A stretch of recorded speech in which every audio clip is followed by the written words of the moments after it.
ಕಾರಣಕ್ಕಾಗಿ ಈ ದೇಶಕ್ಕ ಭಾರತ ಅಂತ ಹೆಸರು ಬಂತು ಅಂತ ಇತಿಹಾಸ ಹೇಳುತ್ತದ. ಈ ಭಾರತ ಸಾಮಾನ್ಯ ಅಲ್ಲ.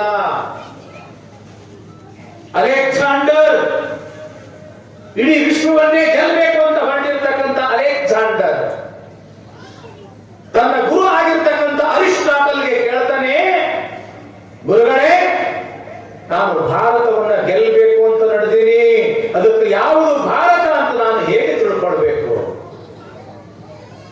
ಆವಾಗ ಅರಿಸ್ಟಾಟಲ್ ಹೇಳ್ತಾರೆ, ಏ ರಾಜ, ಎಲ್ಲವನ್ನ ಗೆಲ್ಲಬಹುದು, ಭಾರತವನ್ನ ಗೆಲ್ಲೋದು ಬಹಳ ಕಷ್ಟ ಅದಪ್ಪ. ಅಲ್ಲಿಯ ಭೂಭಾಗವನ್ನ ಗೆಲ್ಲೋದು ದೊಡ್ಡ ಮಾತಲ್ಲ, ಅಲ್ಲಿ ಇರತಕ್ಕಂಥ ಭಾರತೀಯರನ್ನ ಗೆಲ್ಲೋದು ಬಹಳ ದೊಡ್ಡ ಮಾತು ಗೊತ್ತಮ್ಮ.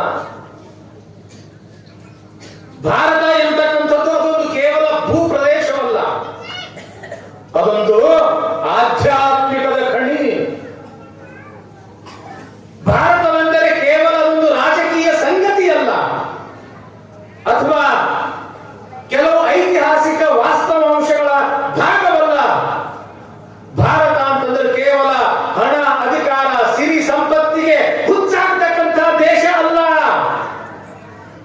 ಯಾವ ರೀತಿಯಾಗಿ ಚಕೋರ ಪಕ್ಷಿ ಚಂದ್ರನ್ನೇ ಕಾಣುವಂತೆ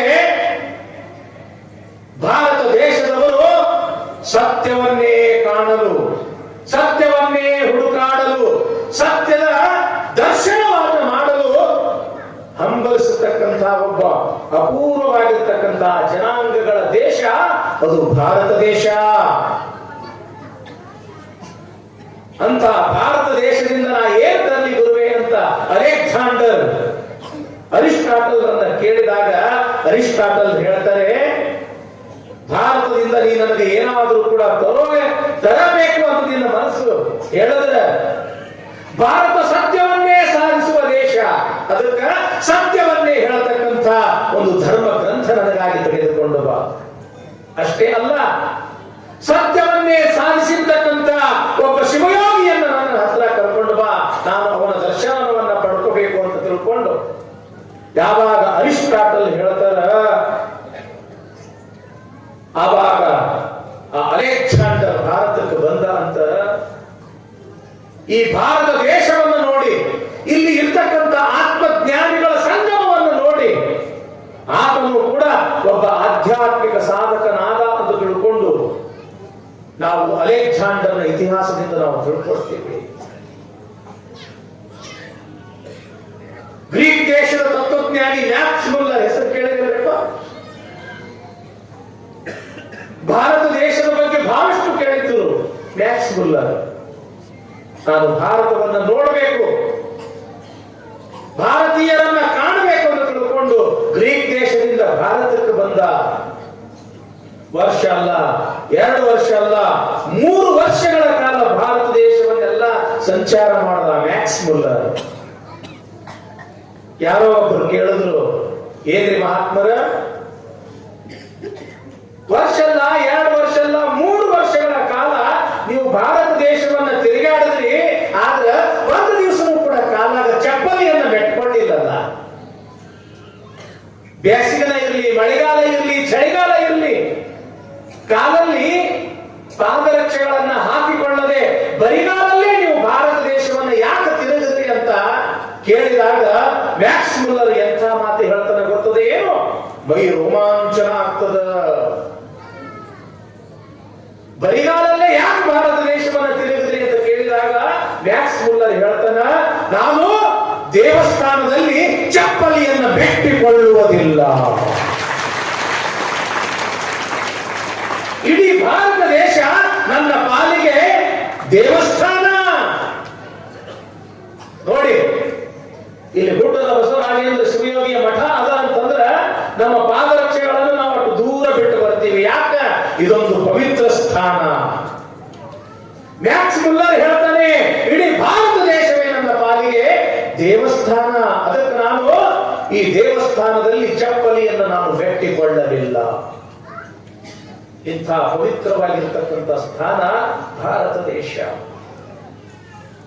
ಸ್ವಾಮಿ ವಿವೇಕಾನಂದರು ಭಾರತ ಅಂತಂದ್ರೆ ಏನು?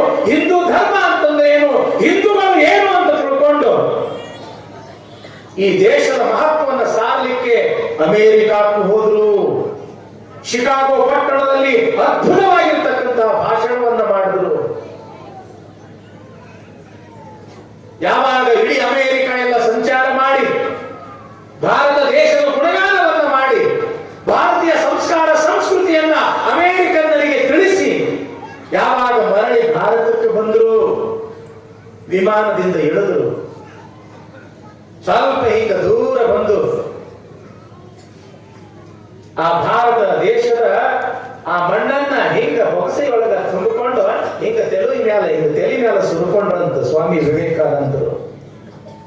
ಅಲ್ಲಿರ್ತಕ್ಕಂಥ ಪತ್ರಕರ್ತರು ಕೇಳದಂತ, ಏನ್ರಿ ವಿವೇಕಾನಂದ್ರೆ, ಬೊಗಸೆ ತುಂಬಾ ಮಣ್ಣು ತುಂಬಿಕೊಂಡು ತಲೆ ಮೇಲೆ ಯಾಕೆ ಸುರುಕೊಂಡ್ರಿ? ಆವಾಗ ವಿವೇಕಾನಂದರು ಹೇಳದಂತ, ನಾನು ಅಮೆರಿಕಕ್ಕೆ ಹೋಗಿದ್ದೆ, ಅದು ಭೋಗ ಭೂಮಿ, ಅದು ಭೋಗ ಭೂಮಿ, ಸಂಪತ್ತಿನ ಭೂಮಿ. ಅಲ್ಲಿ ಇರ್ತಕ್ಕಂಥ ಸಂಸ್ಕಾರ ಸಂಸ್ಕೃತಿಯನ್ನು ನೋಡಿ ನೋಡಿ ಮನಸ್ಸು ಮೈಯೆಲ್ಲ ಹೊಲಸಾಗಿ ಬಿಟ್ಟಿತ್ತು. ಆದ್ರೆ ನನ್ನ ಭಾರತ ದೇಶ ಇದು ಭೋಗ ಭೂಮಿ ಅಲ್ಲ, ಇದು ಯೋಗ ಭೂಮಿ.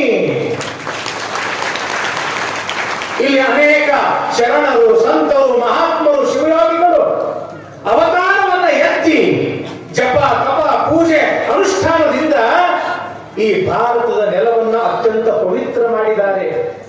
ಅದಕ್ಕೆ ಈ ನೆಲದ ಮಣ್ಣನ್ನ ನನ್ನ ಮೈ ಮೇಲೆ ಯಾಕೆ ನಾನು ಸುರುಕೊಂಡೆ ಅಂತಂದ್ರ, ಅಪವಿತ್ರ ಆಗಿರ್ತಕ್ಕಂಥ ಈ ಶರೀರ ಮತ್ತ ಪವಿತ್ರ ಆಗಲಿ ಅನ್ನೋ ದೃಷ್ಟಿಯಿಂದ. ಅಂತ ಒಂದು ಪವಿತ್ರ ಮಣ್ಣಿನಲ್ಲಿ ನಾವು ನೀವು ಬದುಕಕತ್ತೀವಿ ನಿಲ್ಲುತ್ತೀವಿ.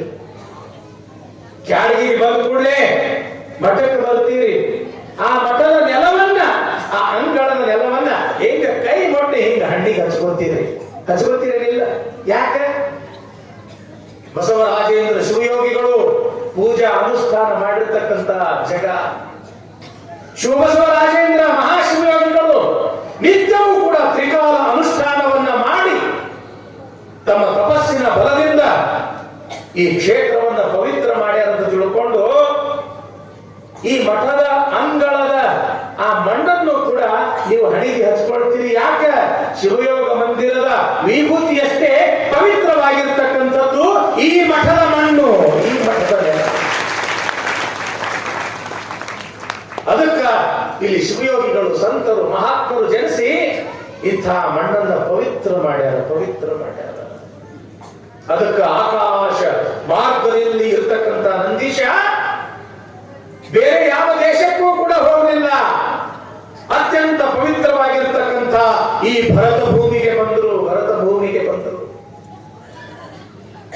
ಇಡೀ ಭಾರತ ದೇಶದಲ್ಲಿಯೇ ಅತ್ಯಂತ ಪವಿತ್ರವಾಗಿರ್ತಕ್ಕಂಥ ನಾಡು ಯಾವ ನಾಡು ಹೇಳ್ರಿ? ನಮ್ಮ ಕರುನಾಡು. ಕನ್ನಡಕ್ಕಾಗಿ ಕೈ ಎತ್ತು, ನಿನ್ನ ಕೈ ಕಲ್ಪವೃಕ್ಷವಾಗುತ್ತದೆ ಅಂತಾರೆ ಕುವೆಂಪು. ಕನ್ನಡಿಗರು ಅಂತಂದ್ರ ಅಷ್ಟೊಂದು ಒಳ್ಳೆಯವರು. ಸಾಧುಂಗೆ ಸಾಧು ನೋಡಿ ಎಷ್ಟು ಅದ್ಭುತವಾಗಿ ಹೇಳ್ತಾರೆ ಅವರು. ಕಪ್ಪೆ ಅರಭಟ್ಟನ ಶಾಸನದಲ್ಲಿ ಬರ್ತದೆ, ಸಾಧುವಂಗೆ ಸಾಧುವಂ ಮಾಧುರ್ಯಂಗೆ ಮಾಧುರ್ಯಂ ಭಾಗಿಪ್ಪ ಕಲಿಗೆ ಕಲಿಯುಗ ವಿಪರೀತನ್ ಮಾಧವನೀತನ್. ಕನ್ನಡಿಗರು ಅಂತಂದ್ರೆ ಸಾಮಾನ್ಯರಲ್ಲ, ಅಷ್ಟೇ ಸಾತ್ವಿಕರು. ಯಾರಿಗೆ? ಸಾತ್ವಿಕರಿಗೆ ಸಾತ್ವಿಕರು. ಸಾಧುವಿಂಗೆ ಸಾಧು. ಮಾಧುರ್ಯಂಗೆ ಮಾಧುರ್ಯಂ. ಯಾವ ಪ್ರೀತಿಯಿಂದ ಇರ್ತಾರ, ಸ್ನೇಹದಿಂದ ಇರ್ತಾರ, ಅವ್ರ ಜೊತೆಗೆ ಜೇನು ತುಪ್ಪದ ಹಾಗೆ ರುಚಿ ರುಚಿಯಾಗಿ ಮಧುರವಾಗಿ ಇರ್ತಕ್ಕಂಥವರು ಕನ್ನಡಿಗರು. ಅಷ್ಟೇ ಅಲ್ಲ, ಭಾವಿಪ್ಪ ಕಲಿಗೆ ಕಲಿಯುಗ ವಿಪರೀತ. ಯಾರು ಈ ಮಣ್ಣಿನ ಮೇಲೆ ಕೆಟ್ಟ ದೃಷ್ಟಿಯನ್ನ ಇಡ್ತಾರ ಅಂಥವರಿಗೆ ಅತ್ಯಂತ ವೀರನಾಗಿ ಶೂರನಾಗಿ ಈ ಮಣ್ಣಿನ ರಕ್ಷಣೆಯನ್ನ ಮಾಡತಕ್ಕಂಥ ವೀರ ಧೀರರು ನಮ್ಮ ಕನ್ನಡಿಗರು. ಇಂಥ ಒಂದು ಕನ್ನಡ ನಾಡಿಗೆ ನಂದೀಶ ಆಕಾಶ ಮಾರ್ಗವಾಗಿ ಬರ್ತಾ ಇದ್ದಾನೆ. ಜಯ ಭಾರತ ಜನನಿಯ ತನುಜಾತೆ, ಜಯ ಹೇ ಕರ್ನಾಟಕ ಮಾತೆ. ಕನ್ನಡ ಆ ಭಾರತ ಮಾತೆಗೆ ನಮ್ಮ ಕರುನಾಡು ಎಂಬತಕ್ಕಂಥದ್ದು ಹೆಂಗದ ಅಂತಂದ್ರೆ ಆ ಭಾರತ ಮಾತೆಯ ರತ್ನ ಖಚಿತವಾಗಿರ್ತಕ್ಕಂಥ ಕಿರೀಟಕ್ಕ ಮಧ್ಯದೊಳಗ ಆ ವಜ್ರದ ಹಾಡು ಇದ್ದಂಗ ನಮ್ಮ ಈ ಕರುನಾಡು. ಇಂಥ ಕರುನಾಡಿಗೆ ಅದರಲ್ಲಿ ಮುಖ್ಯವಾಗಿ ಎಲ್ಲಿಗೆ ಬಂದ ನಂದೀಶ? ವಿಜಯಪುರ ಜಿಲ್ಲೆ. ನೀವೆಲ್ಲರೂ ಯಾವ ಜಿಲ್ಲೆಯೊಳಗಿರ್ತೀರಿ? ನಿಮ್ಮ ಜಿಲ್ಲೆಗೆ ಬಂದ ಕೈಲಾಸದಿಂದ ನಂದೀಶ. ಯಾವ ಊರು? ಇಂಗಳೇಶ್ವರ ಬಾಗೇವಾಡಿ. ಬಸವ ಪುರಾಣ ಕೇಳಕತ್ತಿರಲ್ಲ ತಂಗಿ, ಲಕ್ಷ್ಯ ಕೊಟ್ಟು ಕೇಳ್ರಿ. ಬಸವ ಪುರಾಣ ಯಾರು ಬರೆದ್ರು? ಬಸವಣ್ಣ ಎಲ್ಲಿ ಹುಟ್ಟಿದ್ರು? ಬಸವಣ್ಣನ ತಂದೆ ಯಾರು? ತಾಯಿ ಯಾರು? ಅಕ್ಕ ಯಾರು? ಅಳಿಯ ಯಾರು? ಎಲ್ಲಿ ಹುಟ್ಟಿದ್ರು? ಎಲ್ಲಿ ಬೆಳೆದ್ರು? ಎಲ್ಲಿ ಹೋಗಿ ಕಾಯಕವನ್ನ ಮಾಡಿದ್ರು? ಮತ್ತೆ ಬಂದು ಎಲ್ಲೂ ಐಕ್ಯ ಆದ್ರು. ಬಹಳ ಅದ್ಭುತ ಪ್ರಸಂಗ ಬಸವ ಪುರಾಣದಲ್ಲಿ.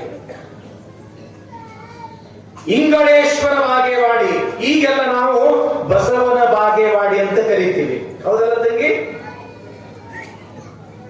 ಬಸವಣ್ಣ ಅಲ್ಲಿ ಜನ ತಾಳ್ದ ಅನ್ನೋ ಕಾರಣಕ್ಕಾಗಿ ಬಸವನ ಬಾಗೇವಾಡಿ ಅಂತ ನಾವು ಈಗ ಕರಿತೀವಿ. ಆದ ಮೊದಲು ಆ ಬಾಗೇವಾಡಿಗೆ ಏನಂತ ಕರೀತಿದ್ರು? ಇಂಗಳೇಶ್ವರ ಬಾಗೇವಾಡಿ.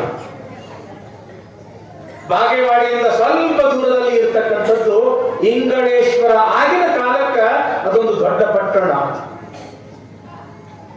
ಸಂಸ್ಕೃತ ಅನೇಕ ಪಾಠಶಾಲೆಗಳನ್ನು ಹೊಂದಿರತಕ್ಕಂಥದ್ದು, ಅನೇಕ ಪಂಡಿತರು, ಜ್ಞಾನಿಗಳು, ವಿದ್ವಾಂಸಗಳ ತವರೂರು ಅಂತ ಅನಿಸ್ಕೊಂಡಿರ್ತಕ್ಕಂಥದ್ದು ಇಂಗಳೇಶ್ವರ.